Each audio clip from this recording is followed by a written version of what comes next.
This episode of Archispeak is sponsored by Arcat, and by now you have definitely heard us talk about Arcat, and hopefully you've taken the time to visit their site, because this is a great tool for you.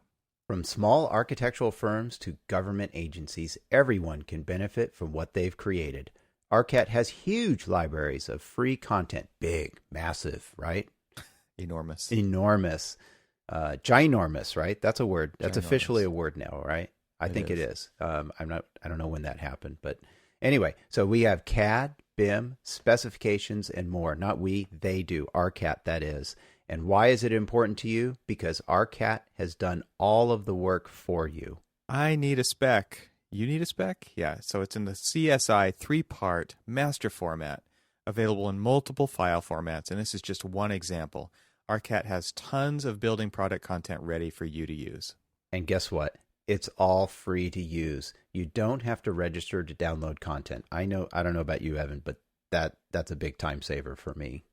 Yeah, just leave the page if that happens. Exactly. That's exactly what you do. So with Arcat, you don't have to do that. And if you've had to use other sites like that you must have to register to content, that's just a pain in the butt. Nobody wants to do it. Why bother? Just go straight to Arcat. Go to arcat.com, get all of this information free of charge. Yeah, and on the last episode, we kind of joked around and talked about the augmented reality cat. And so Arcat retweeted us on that, and they actually put a link to, I thought this was pretty cool because this was not on my radar, that they had released VR Cat, which is the augmented reality cat's nemesis, is the virtual reality cat.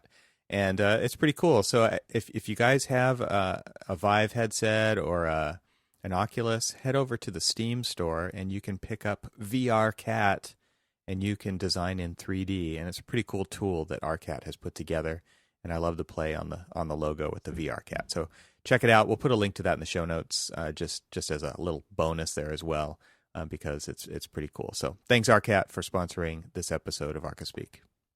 And we're also sponsored by BQE. When you need to know your project's earned value at a moment's notice, I know I need to know that all the time. I like to look at those charts and graphs. Absolutely. So if you're up late wondering which clients to take care of first, turn to BQE Core. It combines project management, billing, accounting, and business intelligence all in one elegant, accessible platform. It's made by BQE, the makers of Archi-Office. Everybody's heard of Archi-Office, right? Yeah. Core's unparalleled insights, native mobile apps, and powerful automation will transform your firm. I need that. Learn more and get a free trial at www.bqe.com/core. And thanks to BQE for sponsoring this episode of Archispeak.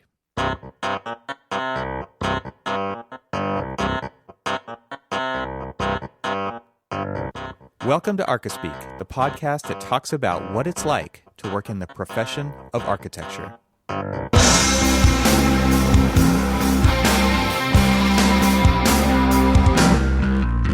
Welcome to episode 126 of the Archispeak podcast. I'm Neil Pan. I'm Evan Troxel. And I'm Cormac Phelan. So this episode, we got somebody to write in and ask us a couple of questions about where do our ideas come from, and the word that they used was Parti. And so we don't probably use that word as much as we used to. I know that was a big word when we were in school. It was the frequency huge in school. Yeah. So basically, where do the ideas come from, and how do you come upon them? I guess one of the more interesting questions that I see is can you tell what the Parti is by analyzing a favorite building? And again, that kind of takes me back to schools because we did case studies all the time. And I don't know if we do that mentally now or do it physically anymore, but it was one of those things that we did a lot of in school. So I thought it's a good topic because I love the idea of having a design Parti for a project. And well, I was going to ask, so was the listener, did he write in, was he asking about our Parti for, how we approach architectural projects, or was it yes how we approach the podcast? Because no, architecture. If I was going to say, because if it's the podcast, if we have this chief organizing thought, as the Wikipedia dictionary would say, mm-hmm. We don't. Nope. we'll go ahead and just put that one out there. Roll We with have it. no organizing thought in what we do here at all. No, it's ad hoc. It's because we all have normal jobs too. So, Evan, should we not maybe define the term party if people Let's do don't it. know it? Okay, so according to Wikipedia, the term parti usually, literally translates as departure point, but in architecture lingo, it is most often referred to the project's big idea. It signifies an architect's overall guiding idea for a design. Yep. So, if you've never heard the Good term, definition. now you have. I like the department or the departure point. So, also, even if you look at it, because we used to also say it in our, the parti pris. Yeah. And add that on there, and then that was meant decision taken. Right. And That's when you've actually you've moved from design ideas idea. and options to the idea. This is it. Yeah. Yeah. This is it. So how do you? Okay. So let's talk about this. How do you guys start with your big idea? I mean, you're here. You are. You've just signed your contract with your new client, and you've sat down. You've started talking to them. How do you? Or what's the process to get to the big party? What kind of party do you throw for your party? Yeah. So there's so many ways to get there. I don't have like a formula to do it, and I think you guys is probably kind of similar because Absolutely, it's one of those things where there's so many variables in play that it's something that develops on its own to some extent. I mean, you're kind of guiding it and looking for it, but it's one of those things where, if I'm doing an elementary school and I've got 3 different user groups, I'm going to come upon it one way. And if I'm doing this, like this latest project that I'm working on right now, where this is a project reboot, we're completely redoing a project that we've already done 100% because of funding issues. We've taken a step back and they've said, okay, we're gonna do over, and we already know so much because we've done the project before. This one is quite a bit different. We're just kind of on our own to develop the party. Sometimes I'm mining information, and then sometimes Right. I'm kind of coming up with my own inspiration of what's gonna guide our team to create kind of the first presentation of the party to the client. You're bringing up a good point, and so and I don't know where the listener was coming from, whether or not he's a student, or a active professional, Non-architect, but non-architect. Oh, that's right, non-architect. Yep. I forgot that. Okay, so you alluded to the fact that we use it less in the profession than we did when we were in school. And in school, we really had the idealized situation where we were creating, this thing from an idea or a nugget that we were given as part of the syllabus. Like, this is what you're going to do, but you need to develop the party and you need to develop everything around it. Yeah, they give you a framework or guidelines or a program, and then you have to develop the party. Right, but what you were just listing off was really the reality of where kind of big ideas don't come from just one place. They really have kind of this context to them. Mm-hmm. And so really, I mean, to me, a lot of it basically comes with a context, and it's not just context of where that building's going to be sitting on the site or things like that. That's one of them. But another one is everything that you were listing about. Who are the user groups? What's going to be the chief thing about this particular building or the use of this building? I mean, there's, so many different things about it. So it's kind of interesting because the big ideas can come from, like take for instance, we're doing Duke School of Nursing and Physical Therapy, a third building in the School of Nursing. And one of the things, because it's physical therapy, is we've got this entry vestibule, common space. You go through the entry vestibule into this big common space. And this big common space was supposed to really feel Duke. And for some people who know Duke, they know what that means. And I didn't, and I needed to learn. But, it's a collegiate Gothic campus, and even though the new medical campus is kind of going beyond your standard collegiate Gothic and is doing more of a modern interpretation of collegiate Gothic, we needed to develop a partie for this common space, because that was what's really going to be the Duke space. Yes, I did just use air quotes again. Could you guys tell? Yeah, I could, actually. And so one of the things that we did was, because this was a, school of physical therapy dealing with the human skeleton and the human body and things like that, that was kind of where I developed the idea, or at least even the team, I'd been talking even before I got on it, is taking elements or ideas from the human body and kind of working through an idea, Yeah. And so the thing that we were doing is like I've got kind of a very skeletal structural system that's exposed. It's got, your Gothic arches, but it's in a very more modern interpretation of it, with plate and pin connections for each of these to kind of represent joints and things. And started doing diagrammatic explorations between joints and steel plates and things like that. And so it's interesting that the partie, kind of bring it back to where partie in this particular case was purely very specific to that particular element of the building, and kind of developed it from there. Well, I think what's interesting about the big idea on projects is, this is a great question if you're ever jurying a design charrette or going to like a midterm or a final crit at school in a design studio, because if somebody cannot clearly state their big idea, then the project ultimately is very difficult for anyone to read. Because if you can state the big idea, and this goes back to one of the parts of the original question, which was, can you analyze a building and see what informed that entire project? Can you tell what the partie is?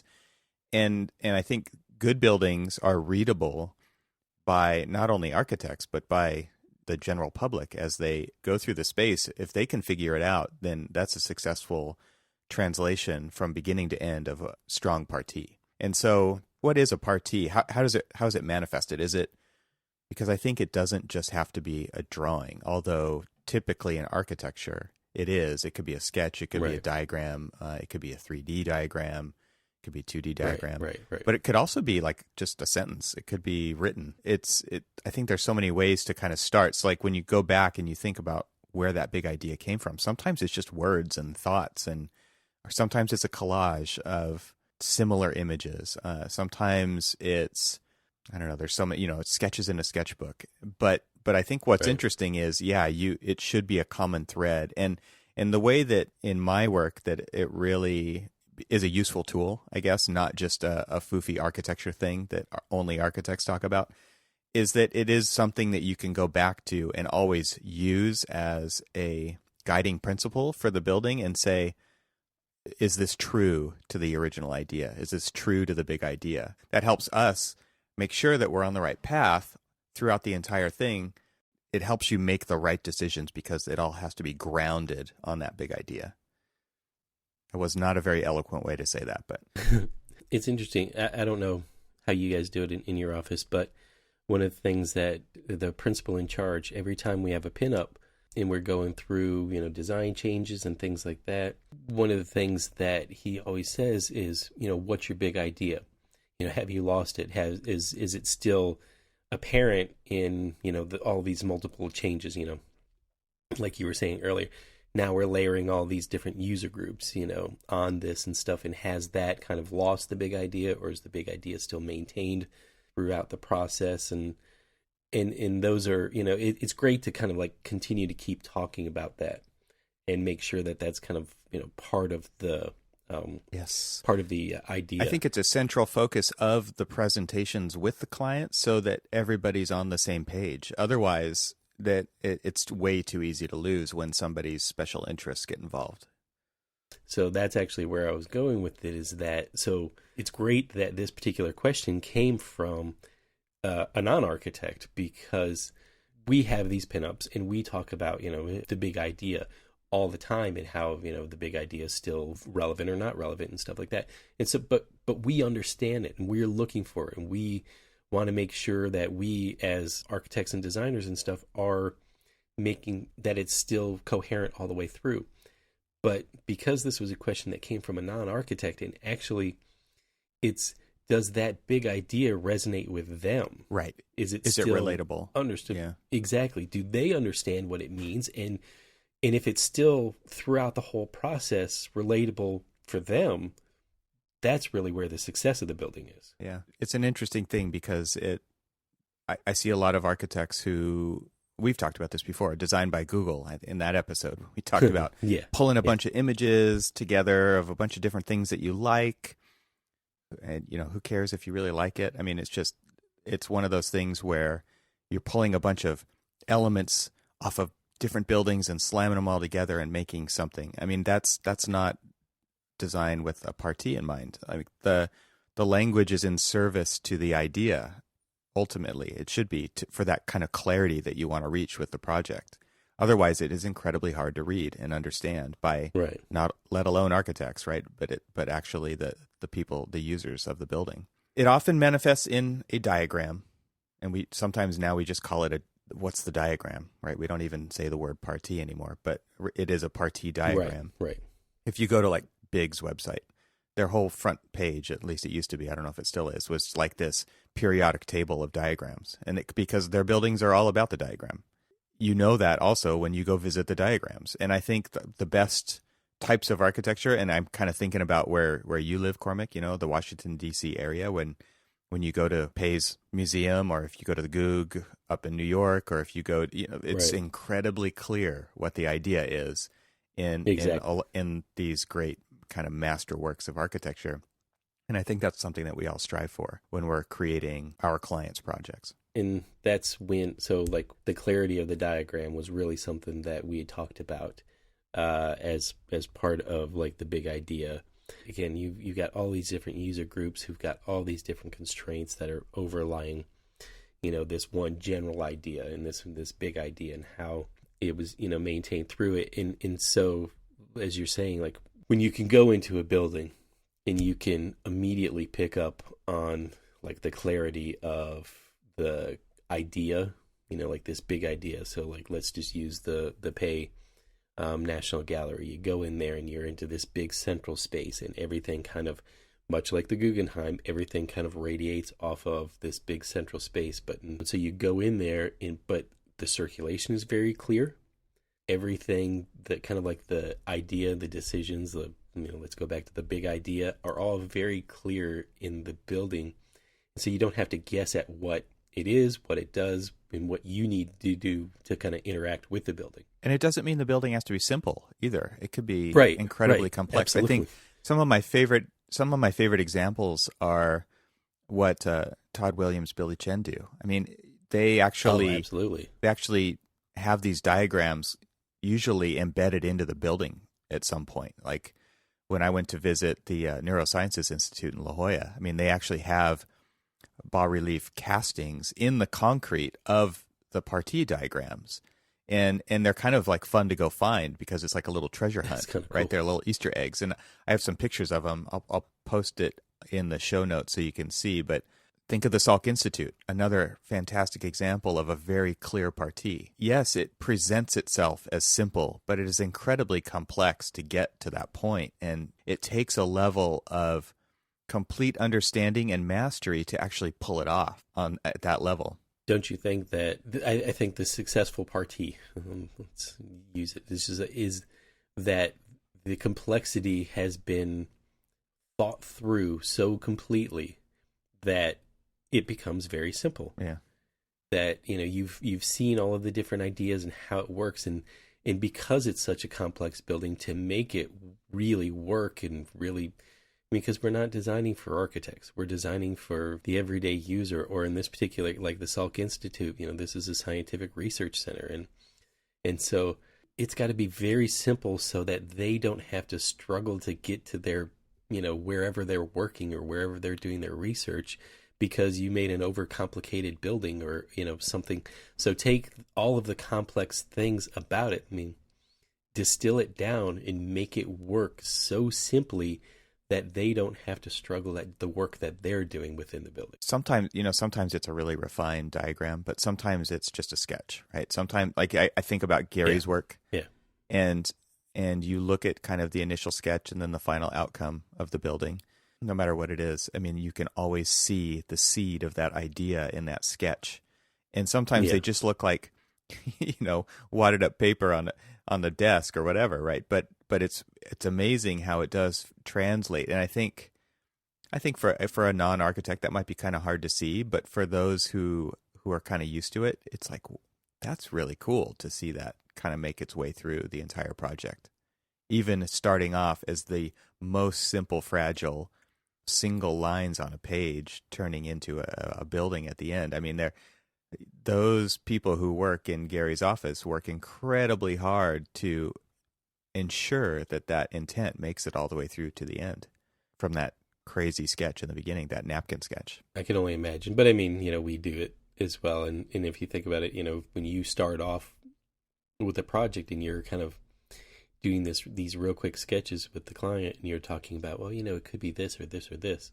That may be the most successful part of the project, is getting those initial ideas out on paper, and then it's the struggle to get it from that initial idea to the end and maintain that energy and that kind of exuberance of those sketches in the meeting when you were sitting down and kind of really pouring every bit of idea that you have, they have, and everybody else that was sitting at the table has, and try to just maintain that line all the way through to the end. Then when you're handing the keys back over to them. Now what about projects that don't have this? I mean, that to me, that's fairly what sets architecture apart from buildings, and architects do buildings all the time. So I don't want to try to belittle it in any way. I mean, there's lots of times when we have to do a maintenance building or this or that, or it doesn't matter. And I'm just wondering, we've all done projects. Is that a shot at me? Oh yeah. I forgot your very first project. But I mean, just thinking about it, in that it's not always something that happens, I guess, and so as far as I guess what I'm wondering is there an awareness in your guys' offices? I mean, maybe Neil, you tell me with your guys' stuff, because your stuff is very different from what we're doing. You're doing complexes. You've got buildings. You defined it earlier. We do buildings. That's okay. No, I'm wondering. What I was wondering was, do you guys have an awareness of Parti in the projects that you do? Because what I meant by you're doing complexes is you're doing incredibly dense living environments, multifamily housing. I mean, you're stacking, and there's so much going on there. Is it really just more developer driven, or is there an art and architecture? Is there a Parti going on in there? Or, because I'm sure that it's different depending on the project. So how do I answer that? The simple answer is probably no, but it's a little more complex than that, because let me give you an example. So I'm doing affordable rehab projects right now. So I'm dealing with existing buildings and we're rehabbing them. But at the same time, we're also, on at least 3 of them, I'm adding small community buildings to them. And in one, it's attached, and in 2 others, they're separate buildings. And so there is sort of a Parti going on. There certainly is a, what are we trying to do here, sort of design idea behind it. And in one, I actually, instead of doing the client, I guess I want to go back as we're talking here to get sort of more towards the beginning on this, the way I see it. The Parti for us is oftentimes, or for me, I shouldn't say us, for me, what are the client's needs and desires? What is their hope or need that they need to have or to get out of this building or this space that they're asking us to do? And so for me, at least, that's that's my guiding principle. And something that I return to when we're making decisions. As you mentioned earlier, Evan, how do you answer some of these questions that you come upon during a design process? And I always go back to, okay, what are the needs of this building? What does the client need? And we use that to make those decisions. So that is kind of our party that we're working towards. And in this one example, the client wants a community building. It has certain things that it has to have. But the way I saw it, and it's going in this location that it's at the end of a parking area, and it's the other side of it's a small open patio space, basically. Not small, but not real big either. And they just wanted to put a big building there. And one of my thoughts was, okay, we have these spaces that we need to provide, one of which is a laundry, one of them is a service office maintenance, and then the other is kind of a community space, which has some kitchen facilities and some computer facilities for training and other things. And to me, I saw that as two separate sort of things. And so actually, I split the building. And it took some convincing because the client, this is an affordable housing developer, they see one building as simple, right, and cheaper. And so I'm like, no, we're going to let's split this apart. That way, from the parking area, as people, come into the project, they have an avenue. They have some space to come through, and we can put some trees and benches in there between the buildings. And that way, when they're doing laundry or they're coming to meet at the services office or something, if there's somebody there, they have a place to hang out, and we can create this little space in between. And so for me, it was like, okay, I took their desires and their wants and their needs, but then added the architecture, the twist. How can I make this a better space? And so again, answering the questions, going back and saying, what do they need? And then how can I make that better? But we're still meeting the need. Am I meeting? Because I couldn't have convinced them to do the two buildings if I couldn't convince them that I was still meeting their need. They're part of the party, their big idea, right? And making it better, right? And making it better. Giving that layer of clarity to the people who are going to be using that facility all the time. Exactly. Yeah. So, and that happens on a lot of our projects. It's more kind of what are the needs. And sometimes for what we do, if I go back to some of the multifamily stuff, is the needs of the client are, we need so many different plan types or building types and so many units on this property, and how do we make that all happen? So the guiding principles are oftentimes numbers that, we're trying to hit so many bedrooms, baths for each unit and square footages. It's very much programmable. Yeah, that's a good way to put it. And so there's not that big idea, although coming back to our affordable stuff, when we're doing two of the projects I'm doing on the affordable side are very older buildings, 60 years old, and so they're really rundown apartments. So we're actually reskinning them and tearing out the gypboard and redoing the electrical and everything. So it's a big job. And so there is a design guiding principle that we're applying. The client wanted something a little more modern, and so we're getting to play with that. The smaller, less detailing around the windows. We're not doing all the normal kind of craftsman sort of things that we could maybe do on residential, but we're getting much more modern on these buildings. So we're coming back to that, and we're doing those types of things, and that is our party. We're coming back to those ideas, and then how do we implement them throughout? So, it's fun, and it's something a little different, but it's not on the same sort of scale where we do a little squiggly sketch or something, and we say, okay, that's our guiding principle, and that's the kind of layout. I know we'll have some images of Salk and your Neuro Institute photos, which, by the way, are Neuroscience Institute photos, which are fantastic. I was just taking a peek at them. And we don't really have those sort of things that kind of guide our buildings, because in residential it's a little different.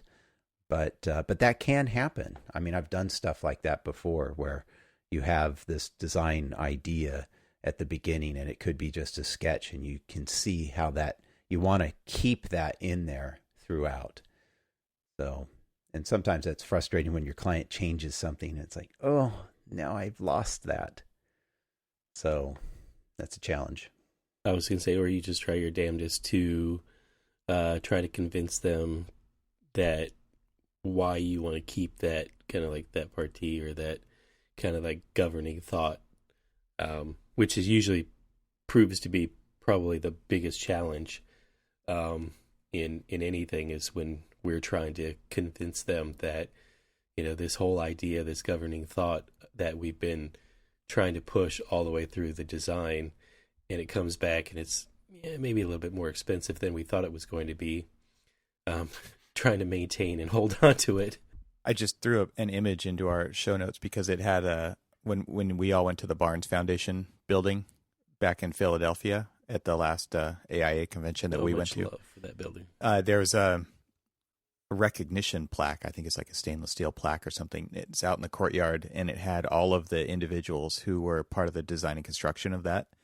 And right there, stamped into this plaque, or, you know, it's not really a plaque. It's not like a bronze plaque, but it's this really cool in memoriam of everybody, you know, just kind of taking a snapshot of everybody who was involved and putting their names on the building. I think that's one thing that's really interesting about this firm, you know, Billy Chen and Todd Williams, is that they actually signed their buildings.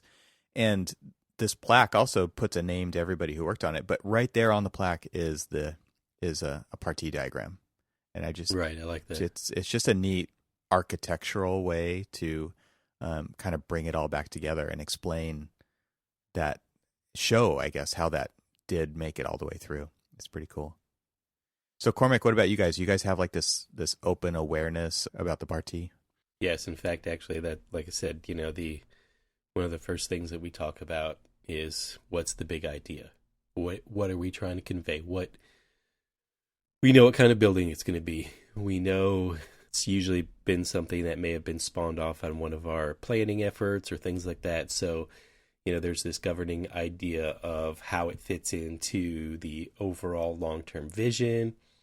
But now we're kind of hyper-focused down on this one little building. And so now that we're looking at that, how does that, you know, have a micro view, macro view?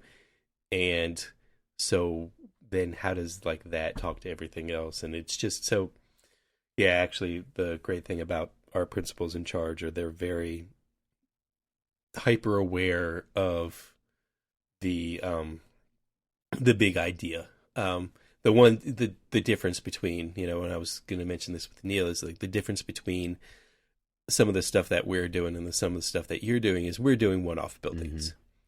And so there's a little bit of freedom in one-off buildings than there is with things that, you know, have certain expectations to them that, you know, okay, this is a residential house and so, or a residential complex or things, and this is what we expect out of these things. And so you have, you know, the constraints of expectations that this has got to be so generally marketable to everybody that you've got users that can come from every walk of life, and it's got to meet everybody's. And, you know, a lot of times, and I'm not saying that we shouldn't have kind of like this universal appeal, but a lot of times we, you know, get the luxury of being able to cater to a singular audience. And a lot of times that gives us a little bit of freedom in things that we do. But anybody who is kind of approaching the design has basically got to do a Parti kind of statement. And first we've got to everybody's got to kind of buy off on it and says, okay, yeah, this makes sense. Or really, that's your Parti, is you want to have this chair, you know, put in this particular location and everything's built around it. You know, whatever. I'm just making whatever up. And so the good thing is, like I said, it's just everybody, once we kind of establish that vision, and it's not just we're establishing the vision, it's we are establishing the vision with the client, you know, and it's because we're establishing their vision. And, you know, so as we're going through all of this, and once we get buy off on everybody who's involved with it, we always try to readdress it every time we go from step one, concept. That's a good thing. Good way to do it. Yeah. Reinforce it every step of the way. So we just finished DD and did our DD submission, but there were some changes that came post DD. In the very first thing that was asked once we started looking at these changes was, how does this help, hurt, reinforce, whatever, your big vision, or your big idea? And that was the first question that, he asked me. And it was just like, well, to be quite honest with you, the change was a good change. Because there was, we had this one thing and it was successful, but to me, there was this just kind of like nagging, like, well, could it be more? Can it be more? And then at this stage, with being at DD, can it be more, but still not cost any more than what we've already budgeted for? And the good thing is, it's literally all I did was I took a center, I can't say this was a group effort. We took like this, it was a common space that, was more of a wedge shape, and we squared it off. And it helped a lot with kind of clarifying the diagram.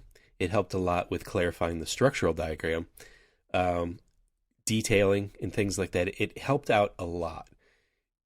But how did that change, help or hurt the big idea? And that was the first question, is if we make this change, what is it going to do to the big idea? Is it going to change it? Is it going to modify it? Do we have to rethink the idea? Now do we have to force an idea on this? Exactly. Yeah. And no, it reinforced the, this idea that we had. And I thought it feels good to be in a place where everybody has this very conscious direction for the building, and everybody is working towards maintaining that vision all the way through. Because a lot of times we'll get to a point where it's like, okay, the vision starts and stops in schematic design, or maybe it trickles into DD, but now we're in construction documents. Let's just do construction documents. Let's detail it out the way it was. And sometimes as you're starting to go through this thing and you starting to work it out and make it buildable, sometimes things that you're doing kind of hinder kind of like this grand vision of what you had. And so you have to reanalyze some things, and how do we get back to that vision? How do we get back to that big idea if what we're doing detailing wise doesn't quite get to where we're going?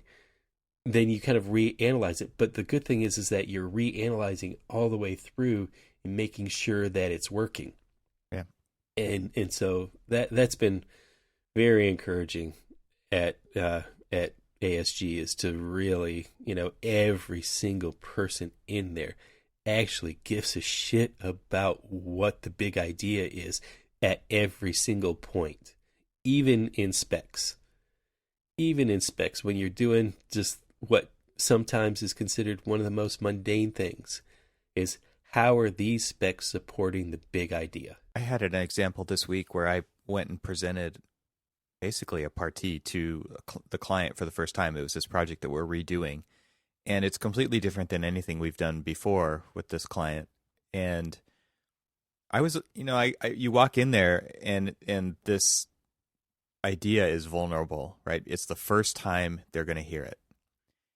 Yeah. and there's definitely some stress involved with that. I'm kind of worried that, okay, what if, I wonder how they're going to react to this? And it's not like, there's not a fear in putting it out there. There's a fear in their reaction to what that could possibly be. Because it could be like, okay, well, all this was for nothing.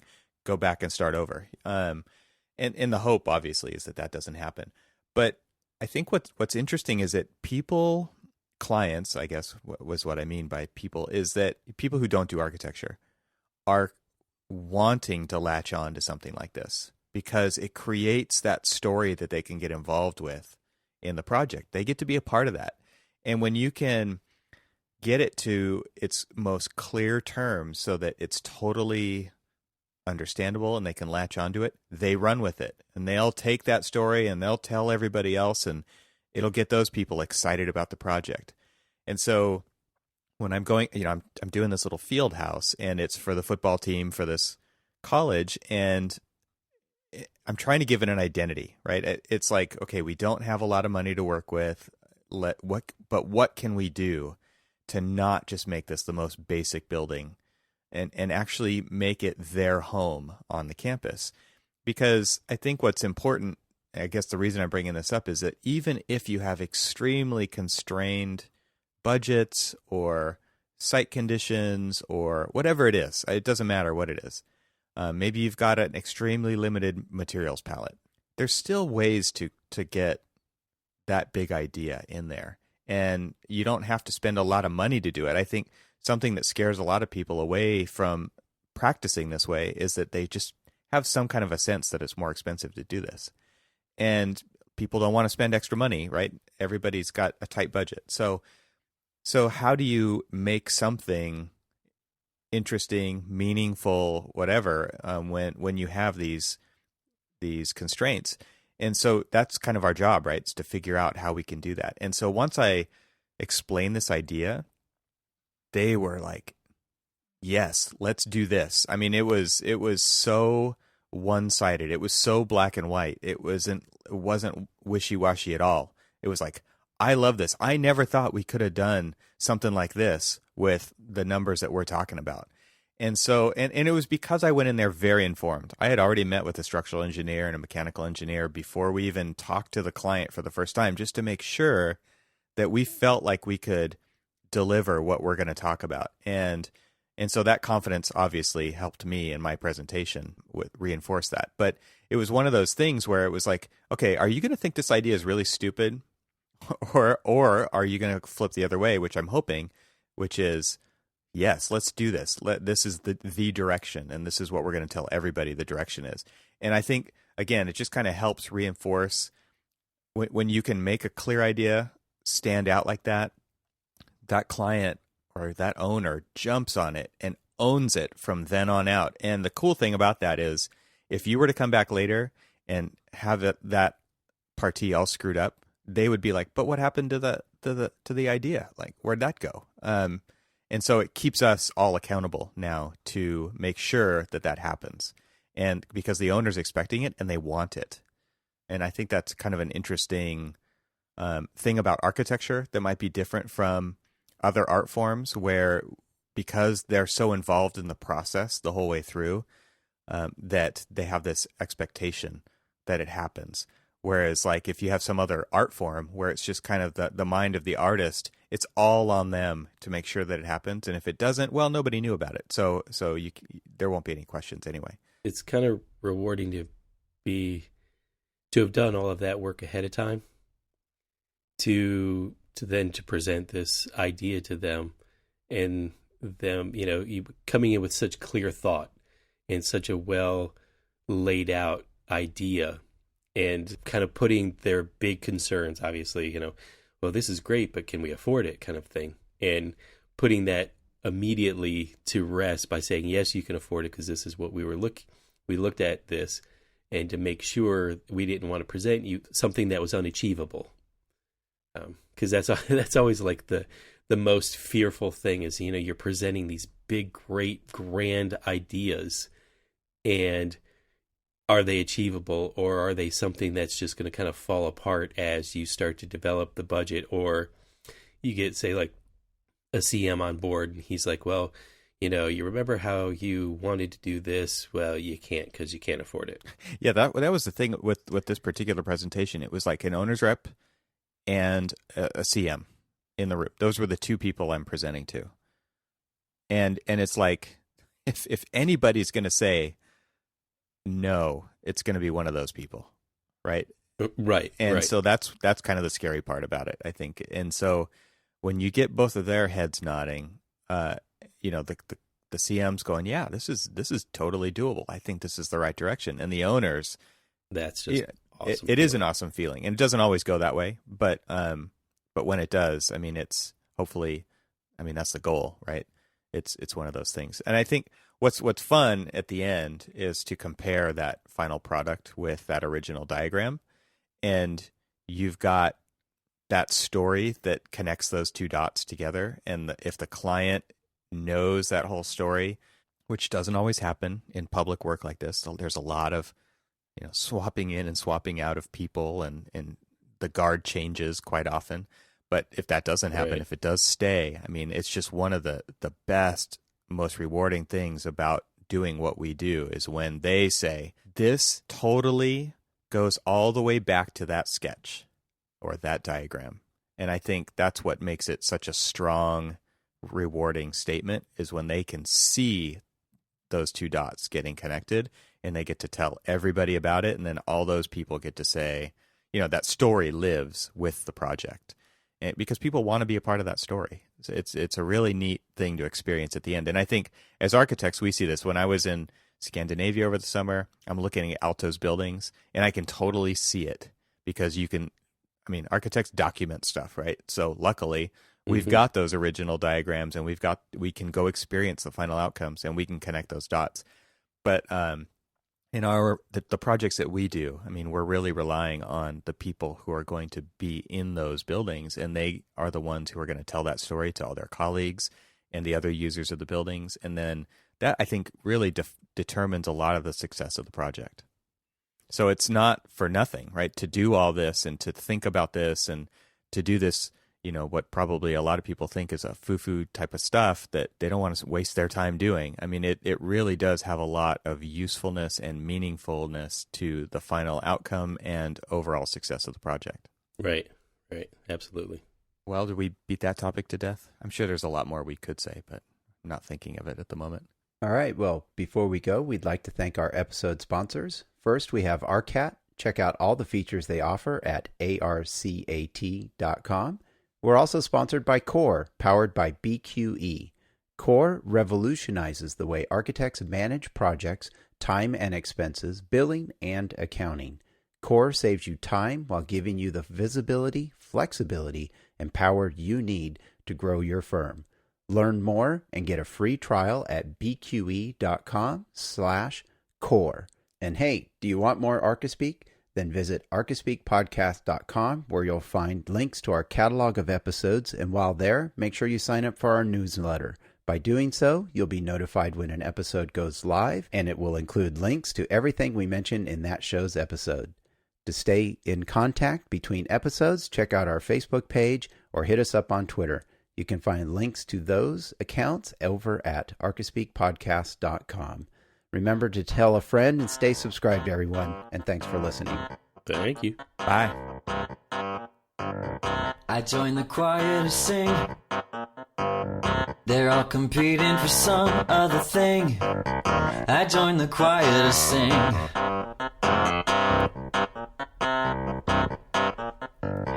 I joined the choir to sing. They're all competing for some other thing. I joined the choir to sing.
Spend time with folks at the home. How you doing? What you doing, boss? With my people who love